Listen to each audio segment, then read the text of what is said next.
जनता को विश्वास है। मान्यवर, इस देश की आंतरिक सलामती की दृष्टि से 3 बड़े हॉटस्पॉट माने जाते थे। एक कश्मीर, एक वामपंथी उग्रवाद का क्षेत्र और तीसरा नॉर्थ ईस्ट। और सालों तक कांग्रेस की सरकार रही, ये चलता रहा। आज मैं स्पष्ट रूप से सदन में कहना चाहता हूं कि कश्मीर की समस्या वोट बैंक की राजनीति और समस्या से आंख मूंदना था। कश्मीर की समस्या सरकारों का ढूलमूल रवैया था। कश्मीर के अंदर 2014 से हमारी नीतियों में परिवर्तन आया। मैं फिर से एक बार कहना आऊंगा, मान्यवर, मैं फिर से एक बार कहना चाहता हूं, 14 से 19 तक राजनाथ सिंह जी ने और उसके बाद मैं गृह मंत्री बना हूं, मोदी जी के नेतृत्व में सातत्यपूर्ण तरीके से कश्मीर को आतंकवाद से मुक्त करने के लिए हमने काम किया। 40,000 लोग मारे गए कश्मीर में। मान्यवर,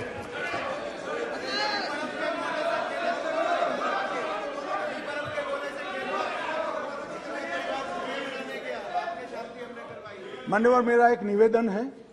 मैं मानता हूं कि पार्लियामेंट्री अफेयर्स मंत्री मेरे निवेदन का विरोध नहीं करेंगे। अधीर जी को टाइम नहीं दिया है कांग्रेस पार्टी ने, हमारे टाइम में से आधा घंटा दे दो तो ये बीच में ना बोलेंगे, ये बीच में खड़े हो जाते हैं। हमारे टाइम में से आधा घंटा दे दीजिए साहब, वो बोलने दीजिए उनको। ये बीच में इसलिए खड़े होते हैं, इनकी पार्टी ने उनको टाइम ही नहीं दिया इसे। मान्यवर,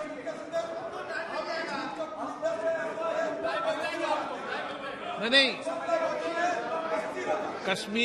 कश्मीर तो सारी संसदीय समितियां गई है ना, कश्मीर देखा है ना सबने। माननीय गृह मंत्री जी, राजीव बाबू 10 मिनट दे देंगे, हमारा 10 मिनट दे देंगे, बैठो अभी।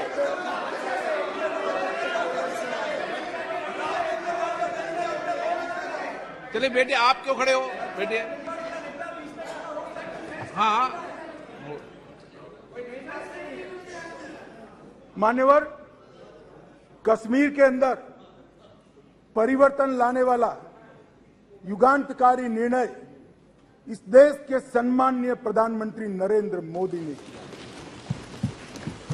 जवाहरलाल नेहरू सरकार की एक भूल थी। धारा 370 5 अगस्त 2019 और 6 अगस्त को इस महान सदन ने धारा 370 को समाप्त किया। इसके साथ ही कश्मीर के अंदर से 2 झंडे चले गए, 2 संविधान खत्म हो गए और संपूर्ण रूप से कश्मीर का भारत के साथ जुड़ाव करने का काम इस देश के प्रधानमंत्री नरेंद्र मोदी। मान्यवर, इन्होंने, मैं अभी भी एक इनके ही प्रेरित एनजीओ की एक मीटिंग अभी हुई, रिपोर्ट मैंने देखी। क्या रिपोर्ट कहती है? हुर्रियत से चर्चा करो, जमीयत से चर्चा करो, पाकिस्तान से चर्चा करो। हम ना हुर्रियत से चर्चा करेंगे, ना जमीयत से करेंगे, ना पाकिस्तान से चर्चा करेंगे। अगर मान्यवर, अगर हम चर्चा करेंगे तो घाटी के युवाओं से चर्चा करेंगे, वो हमारे अपने हैं, हम उनके साथ चर्चा करेंगे। मान्यवर, हुर्रियत पर हमने पाबंदी कर दी, जमायते इस्लामी पर कश्मीर में पाबंदी कर दी, आतंकवादियों के समर्थन को चुन चुन कर नौकरियों से हटाया। अब किसी भी आतंकवादी की मृत्यु का जनाजा नहीं निकलता है, क्योंकि जो जहां मारा जाता है वही दफन किया जाता है। मान्यवर, लखनपुर टोल टैक्स जो हम जैसे कार्यकर्ताओं को, भारतीय जनता पार्टी के करोड़ों कार्यकर्ताओं को सूल की तरह हृदय में चुभता था, वहीं श्यामा प्रसाद मुखर्जी को जहां अरेस्ट किया था, वो लखनपुर टोल टैक्स को समाप्त कर दिया। मान्यवर, राज्य की अर्थव्यवस्था को एकीकृत किया, 2 दरबार की परंपरा समाप्त कर दी गई और 200 करोड़ रुपए को बचाने का काम इन नरेंद्र मोदी सरकार ने। मान्यवर, वहां दलितों को रिजर्वेशन नहीं था, आदिवासियों को नहीं था, पिछड़े को नहीं था। ये सारा रिजर्वेशन देने का काम नरेंद्र मोदी सरकार। मान्यवर, वहां पर महिला आयोग नहीं था, बाल आयोग नहीं था, वहां पर दलित आयोग भी नहीं था। ये सारे आयोग बनाने का काम भारतीय जनता पार्टी की नरेंद्र मोदी सरकार। वहां सफाई कर्मचारी मान्यवर 7-7 पीढ़ी से मुगलों को जमाने से रहते थे, मगर उनको डोमिसाइल सर्टिफिकेट नहीं मिलता था। पाकिस्तान से शरण में आए हुए, पाक अधिकृत कश्मीर से आए हुए हिंदू, उनको डोमिसाइल, पश्चिम पाकिस्तान से आए हुए लोग डोमिसाइल नहीं मिलता था।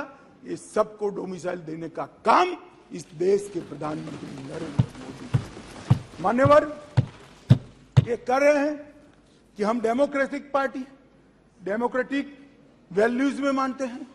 कश्मीर पर शासन किसने किया? किसने किया? 3 परिवारों ने किया।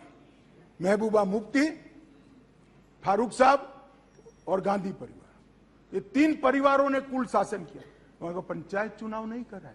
नरेंद्र मोदी जी ने नवंबर-दिसंबर 2018 में, राजनाथ सिंह गृह मंत्री थे, 9 चरणों में पंचायती चुनाव को समाप्त। 4483 सरपंच निर्वाचित हुए और 35,000 पंच चुने गए। आज 40,000 लोग डेमोक्रेसी की सांस भर रहे हैं, जमहूरियत का फायदा उठा रहे हैं। स्टोन पेंटिंग का मैं आप सबको कहता हूं, पथराव की घटना टीवी पर दिखाई पड़ती है भैया? कहीं नहीं दिखाई पड़ती, क्योंकि पथराव बंद हो चुका। माननीय अध्यक्ष जी, जम्मू कश्मीर पुलिस, प्लीज, मान्यवर जम्मू कश्मीर पुलिस जम्मू कश्मीर गए हैं 1 साल, 1 करोड़ 80 लाख। मान्यवर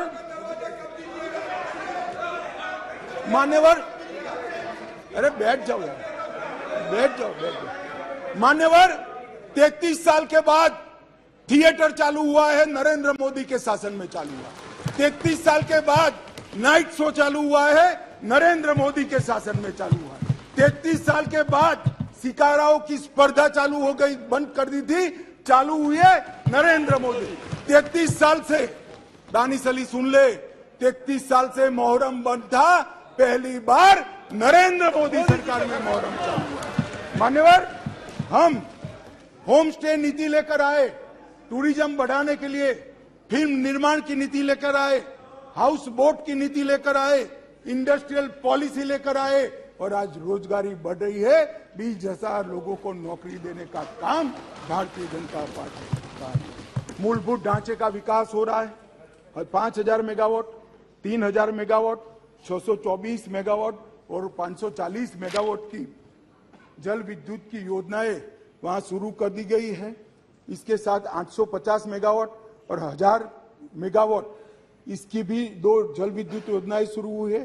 सिंचाई योजना, शाहपुर कंडी बांध योजना, जो 50 साल पहले शुरू हुई थी, मोदी जी के शासन में चालू हुई थी, मोदी जी के शासन में पूरी होगी।